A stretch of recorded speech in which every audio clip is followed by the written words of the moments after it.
हिंदू धर्म की दो सबसे प्रचलित विवाद। पहला, आखिर क्यों नहीं की जाती ब्रह्मा जी की पूजा। दूसरा, आखिर भगवान शिव क्यों आए थे महाकाली के पैरों के नीचे।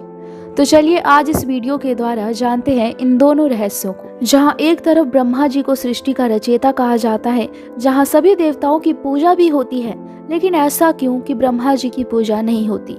एक बार धरती की भलाई के लिए ब्रह्मा जी के मन में यज्ञ करने का विचार आया। इसके बाद उन्होंने यज्ञ की जगह की तलाश शुरू की।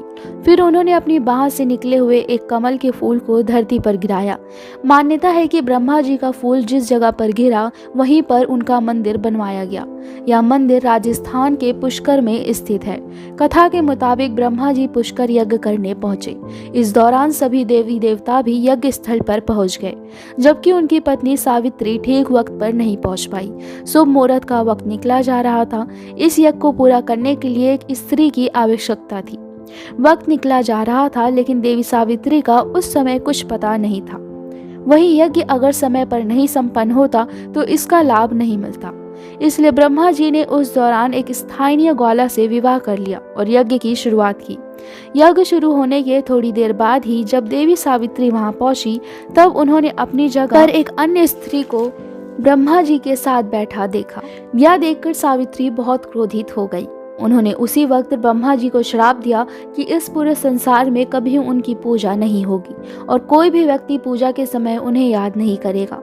सावित्री को इतने गुस्से में देखते हुए उस वक्त सभी देवी देवता डर गए। सभी देवताओं ने सावित्री को समझाते हुए उन्हें अपना श्राप वापस लेने के लिए कहा।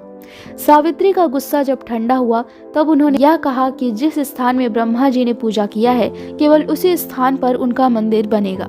इसके बाद कहा जाता है कि देवी सावित्री पास में ही एक पहाड़ी पर तपस्या में लीन हो गई और आज भी वहां उपस्थित है। भगवान शिव महाकाली के पैरों के नीचे क्यों? दैत्य रक्तबीज ने कठोर तप के बल पर वर पाया था कि अगर उसके खून की एक बूंद भी धरती पर गिरेगी तो उससे अनेक दैत्य पैदा हो जाएंगे। उसने अपनी शक्तियों का प्रयोग निर्दोष लोगों पर करना शुरू कर दिया। धीरे धीरे उसने अपना आतंक तीनों लोकों पर मचा दिया। देवताओं ने उसे युद्ध के लिए ललकारा। भयंकर युद्ध का आगाज हुआ। देवता अपनी पूरी शक्ति लगाकर रक्त बीज का नाश करने को तत्पर थे, मगर जैसे ही उसके शरीर की एक बूंद खून धरती पर गिरती, उस एक बूंद से अनेक रक्त बीज पैदा हो जाते। सभी देवता मिलकर महाकाली की शरण में गए। माँ काली असल में सुंदरी रूप भगवती दुर्गा का काला और डरावना रूप। इनकी उत्पत्ति राक्षसों को मारने के लिए ही हुई थी। महाकाली ने देवताओं की रक्षा के लिए विकराल रूप धारण कर युद्ध भूमि में प्रवेश किया। माँ काली की प्रतिमा देखें तो देखा जा सकता है कि वह विकराल माँ है, जिसके हाथ में खप्पर है, लहू टपकता है तो गले में खोपड़ियों की माला है। मगर माँ की आंखें और हृदय से अपने भक्तों के लिए प्रेम की गंगा बहती है। महाकाली ने राक्षसों का वध करना आरंभ किया, लेकिन रक्त बीज के खून की एक बूंद धरती पर गिरती तो उससे अनेक दानवों का जन्म हो जाता, जिससे युद्ध भूमि में दैत्यों की संख्या बढ़ने लगी। तब माँ ने अपनी जिह्वा का विस्तार किया। दानवों का एक बूंद खून धरती पर गिरने की बजाय उनकी जिह्वा पर गिरने लगा। वह लाशों के ढेर लगाती गई और उनका खून पीने लगी। इस तरह महाकाली का गुस्सा इतना विकराल रूप से हो चुका था कि उनको शांत करना जरूरी था, मगर हर कोई उनके समीप जाने से भी डर रहा था।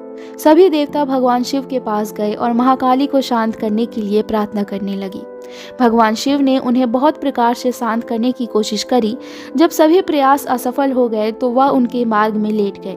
जब उनके चरण भगवान शिव पर पड़े तो वह एकदम से ठिठक गई। उनका क्रोध शांत हो गया। आदि शक्ति माँ दुर्गा के विविध रूपों का वर्णन मार्कंडेय पुराण में वर्णित है।